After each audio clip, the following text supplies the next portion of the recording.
Camille stirred the pasta, her mind miles away. She thought about the dreams she once had, the aspirations that now seemed like distant memories. The aroma of the cooking food filled the air, but it did little to lift her spirits. The kitchen was a battlefield of dirty dishes and scattered toys. It was a reflection of her chaotic life, a never-ending cycle of messes to clean and tasks to complete. Each dish, each toy was a reminder of the responsibilities that weighed heavily on her shoulders. 3 hungry mouths to feed. Each meal was a challenge, a test of her patience and endurance. She loved her children dearly, but the constant demands left her feeling drained, a mountain of laundry looming. The piles seemed to grow larger every day, a never-ending chore that consumed her time and energy. She often wondered if she would ever see the bottom of the laundry basket. This was her life, an endless cycle of chores and responsibilities. From dawn till dusk, there was always something that needed her attention. The weight of it all was overwhelming, but she carried on, driven by love and duty. I love my children, fierce and protective. They are my world, my reason for everything I do. Their smiles, their laughter, it makes all the hard work worth it. 8-year-old Daniel, imaginative and bright. His curiosity knew no bounds, and his questions often left her both amused and exhausted. He had a spark in his eyes that reminded her of the dreams she once had. 5-year-old Sophia, a whirlwind of energy. She was a force of nature, always on the move, always full of life. Her laughter was infectious, a bright spot in Camille's often tiring days. And baby Leo, his innocent eyes reflecting my own exhaustion. He was a bundle of joy, but also a source of sleepless nights and endless worry. His needs were constant, but his presence was a reminder of the purest form of love.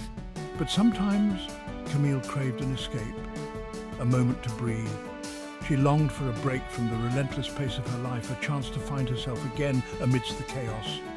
Her husband, Mark, worked long hours to make ends meet.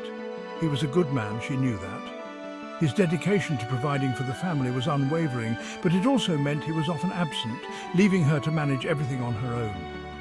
But the weight of their struggles pressed down on them both, squeezing the joy from their lives. The financial pressures, the lack of time together, it all took a toll on their relationship. They were partners in this journey, but sometimes it felt like they were drifting apart. Camille yearned for the life they had dreamed of, a life that seemed impossibly out of reach. They had once talked about adventures, about building a future full of possibilities.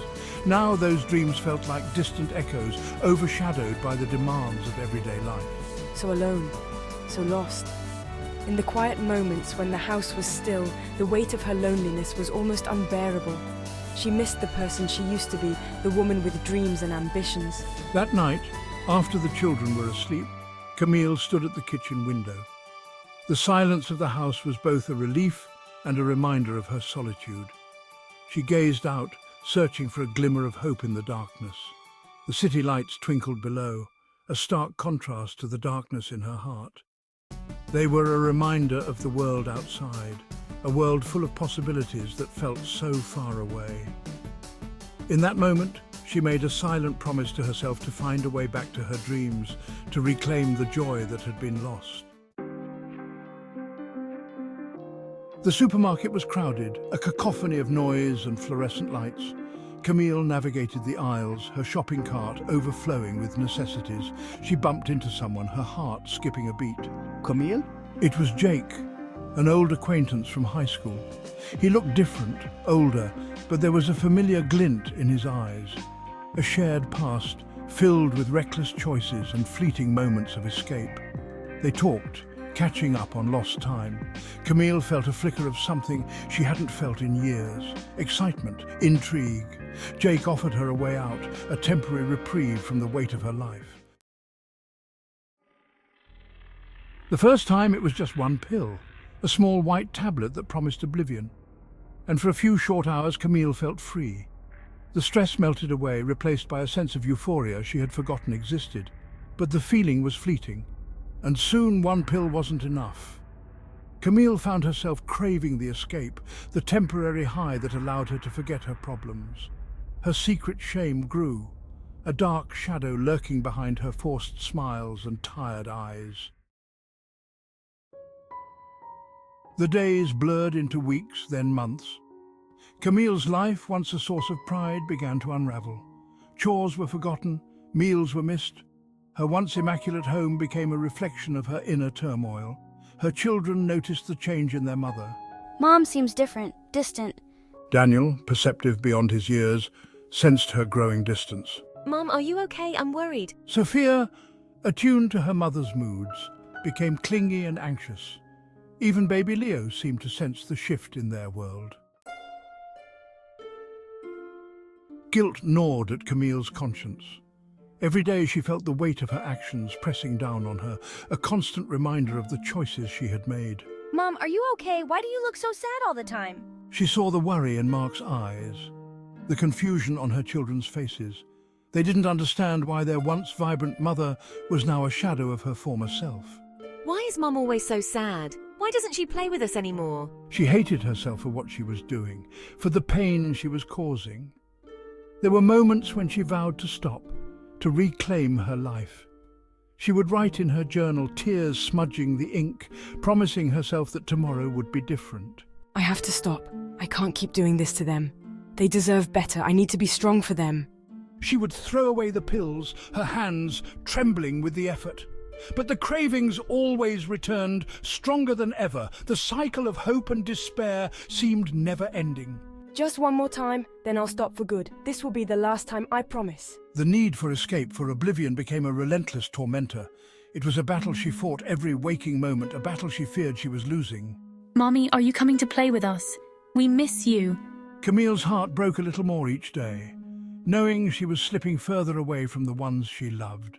She longed to be the mother they remembered, the mother they deserved. But the guilt and the addiction were chains she couldn't seem to break. Every moment of clarity was followed by a wave of despair, and she wondered if she would ever find her way back to them. Camille's secret spilled out in whispers and hushed conversations. Concerned neighbors noticed her erratic behavior. Why are people always talking about Mom? Her once bright eyes, now clouded and distant. The laughter that once filled their home was replaced by an unsettling silence. I miss when Mom used to laugh with us. Mark confronted her, his voice raw with pain and betrayal. I don't know what to say. He begged her to get help, to think of their children. Please, Mom, we need you. But Camille, lost in the depths of her addiction, pushed him away. Just leave me alone. She couldn't bear to face the truth, the devastation she had wrought upon their lives. One evening, Daniel found his mother passed out on the bathroom floor. Empty pill bottles lay scattered around her like fallen soldiers. Mom, wake up! The fear that etched itself onto his young face, the terror in his eyes, would forever haunt Camille's dreams. Mark took the children and left. He couldn't subject them to this any longer. Please don't go. I can change, I promise. Camille, consumed by shame and remorse, had never felt so alone. Her world, once filled with the chaos and joy of family life, was now a desolate wasteland of her own making. Why is Mommy sick again? Mommy. Camille hit rock bottom. She had lost everything, her husband, her children, her dignity. The realization of what she had become, the monster she had created, was almost too much to bear. I can't go on like this. I need help. In a moment of clarity, she reached out to a helpline. A stranger's voice, filled with compassion and understanding, offered a glimmer of hope. I don't know what to do. I've lost everything. Camille clung to it desperately, her voice trembling as she whispered the words she had been too afraid to say aloud. Please help me. The road to recovery was long and arduous. Camille fought with every fibre of her being, determined to win back her life, to earn back her children's love and trust. But addiction is a cunning and relentless foe. Just one more. One last time. One night, haunted by her demons, Camille succumbed to the siren song of escape. She told herself it was just one pill, one last taste of oblivion before she faced the daunting task of rebuilding her shattered life. But this time, there would be no second chances. I can handle this. Just one more. The news of Camille's overdose ripped through their lives like a tornado, leaving a trail of devastation and heartbreak in its wake. Mark was left to pick up the pieces, his heart shattered for the woman he had loved and the life they had lost. He found himself drowning in a sea of grief, struggling to stay afloat for the sake of his children. It's my fault. I should have done something. I should have seen the signs, should have been there for her. Daniel, his childhood innocence stolen, blamed himself. He replayed every moment in his mind, searching for a way he could have saved his mother. Sophia cried for the mother she desperately needed. Her young heart ached with a longing that words could not express, a void that no one else could fill. I miss Mommy. Why did she leave us? Why did she have to go? The questions echoed in her mind, unanswered and haunting.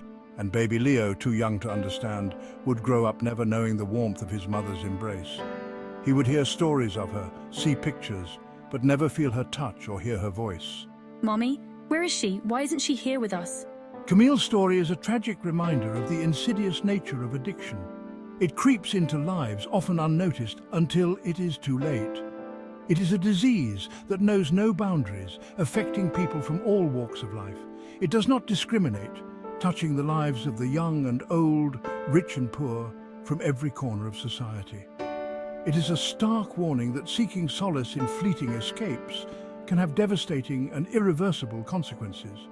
The path to recovery is long and arduous, but it is a journey that must be taken to prevent more stories like Camille's.